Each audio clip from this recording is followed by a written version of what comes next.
if you want to be deported here, you either fight with somebody, you beat somebody, or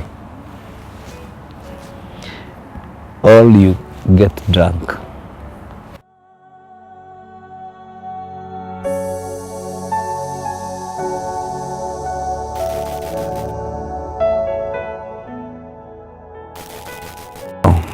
I was among the shortlisted in the 70 drivers who went for recruitment. And the day came and we went to the Middle East, and that is in Qatar. After reaching Qatar. When was that? That was back in 2009, because I came back here 2010. Yeah, it was 2009. After going to Qatar, we were expecting to go there and start and we were going there as a truck driver. But when we reached Qatar, all the issue changed. We didn't know what happened, and we were told that the government has stopped refugee. I don't know what happened. So we were told that we will not be driving big vehicles now, the trucks. We were drawn to tax vehicles, because that company had also another company of tax. And now you know the salary which we were promised we are going to be paid there. It was deducted now. Yeah. By that I mean what somebody was expecting now to have now, everything has changed. So, and you know when you go there, your passport is taken, your driving license is taken, it stays with the company, it is withheld with the company. You don't have any traveling document. So you just stay there like a prisoner. And when you go there, those people do not call you as a driver. You are just like a normal person, because you have to go back to school for 3 months for the theory. So you're trying to mean they doesn't validate? They don't. Because they say people from Africa are very corrupt. Yeah. So they're not sure if the driving license is original or it's fake. So you are being taken back to class so that you can be tested. And if you fail, you're back home. You see, going there for 3 months. Now we are in the 9th month, because 6 months you are in class, in training. The other 3, now you are working. After working,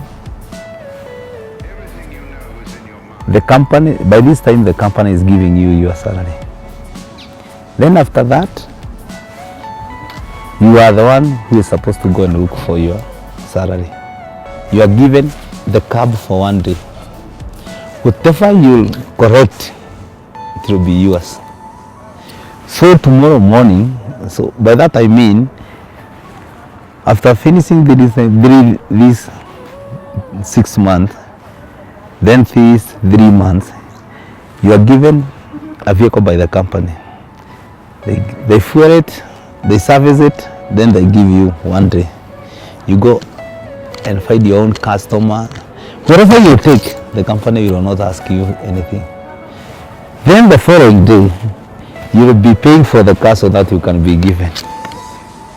Are we together? Yeah?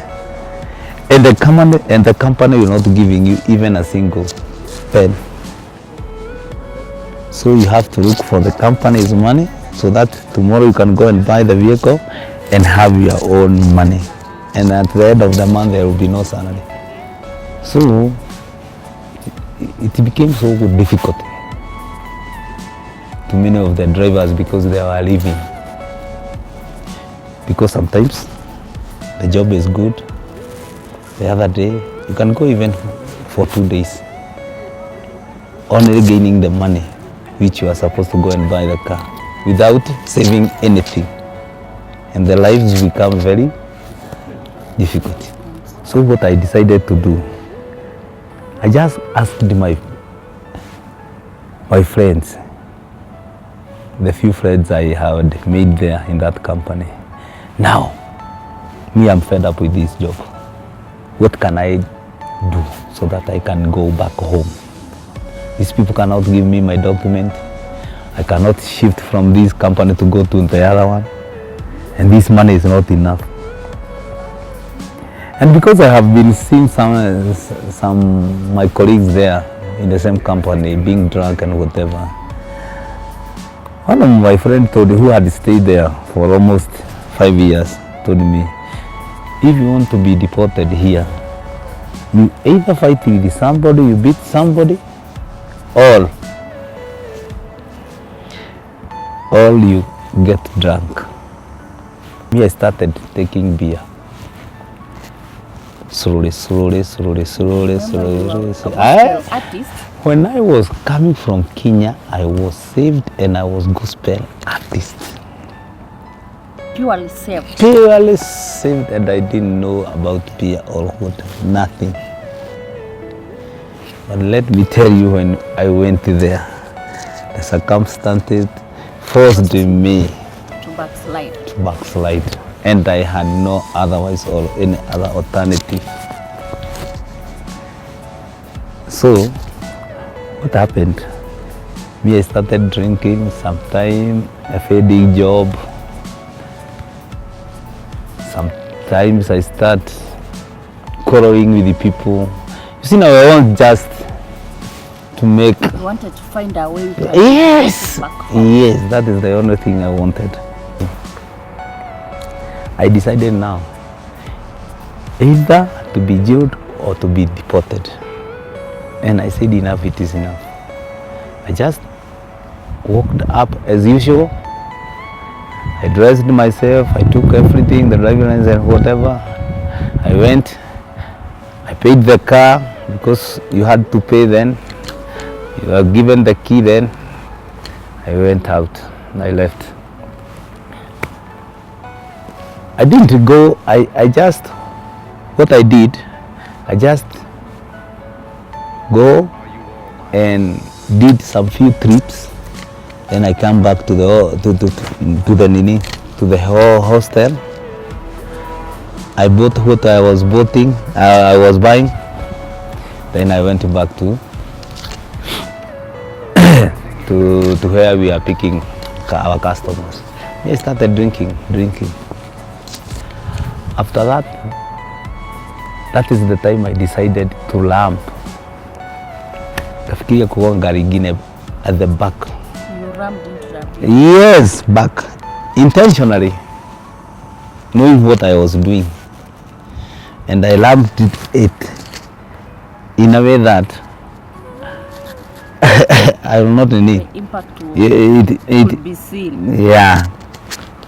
Because even the airbag were out. And so when the traffic came, it was just, you know, those people, they took care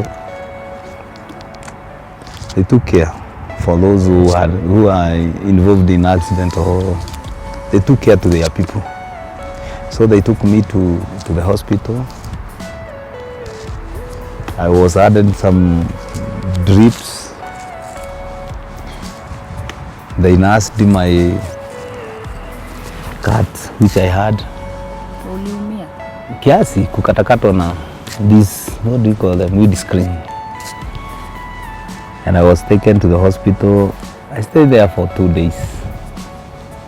Then from there, and when I was in the hospital, I was guarded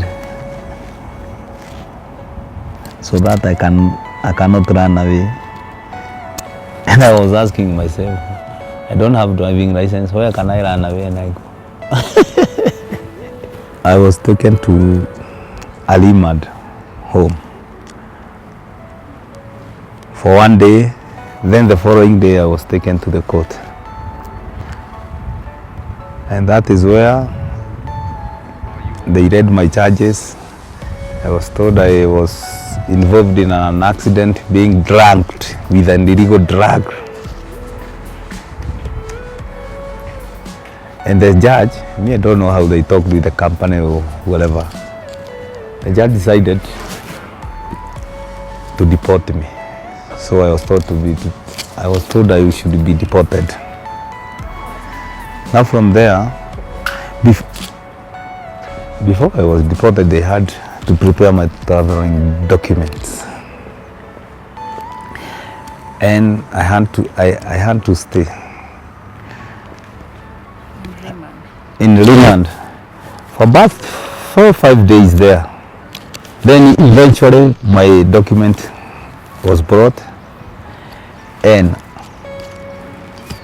one by one to the airport, back to Kenya, without anything, nothing. The only little money I had is the few coins there. You can see it's pure, and they were the ones I had in my pocket. The one I had done, the few pleats I had done.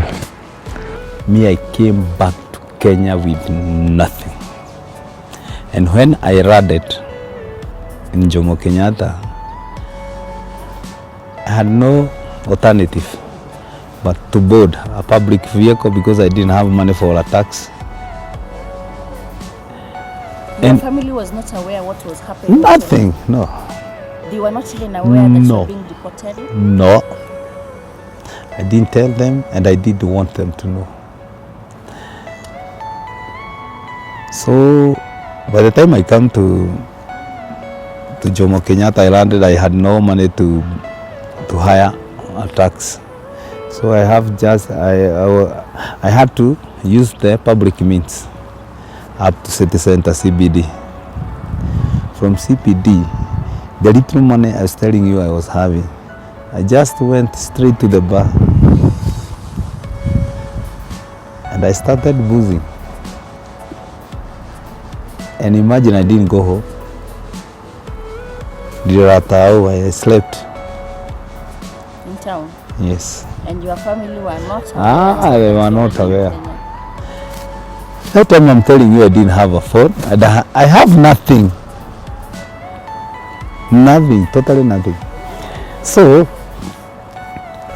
the following morning, you see, I arrived like today, the whole night, I spent it drinking. The following day, I didn't also go home. I drank until around 9 p.m. That is the time I decided to go home, drunk. And when I went home,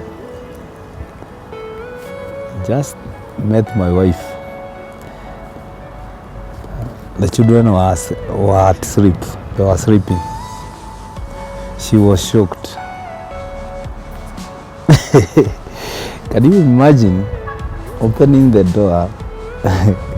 Then you see, it seems, she told me she showed as if it was a dream. Somebody is drunk. Somebody didn't say what? After my wife asking me what happened so that you can be deported, I told him, you see, the job, the work was hard, the salary was less, these people could not allow you to come back here. And he told me now that that is the time now. He told me, so that is why you are not sending money here, because you went there and you started enjoying yourself there, telling me that the money is not enough. You left here when you are saved, and how did you end up drinking? I told him, no, me, I just wanted to go to come back here, and these people could not allow me. Then she asked me, and if they were not allowing you, they were paying you, why were you not sending us money? This seems, you went there, you see, they think if somebody goes there, tu anaendaga kwa raha, ndio nafikiria. So she said, so you went there and you find somebody there, you start enjoying and you forget about us. From there, because every time we were talking with her, me, I was drunk. And I know I was drunk, I was drinking all this second generation beer. Because I didn't have any money to afford classic beer. The only thing I can tell anybody who is desiring or thinking of going outside or going to Middle East, first sit down and think twice. You sit down and think twice. First, you do your research. You do your research to them who have been there and have come back, the way they have come.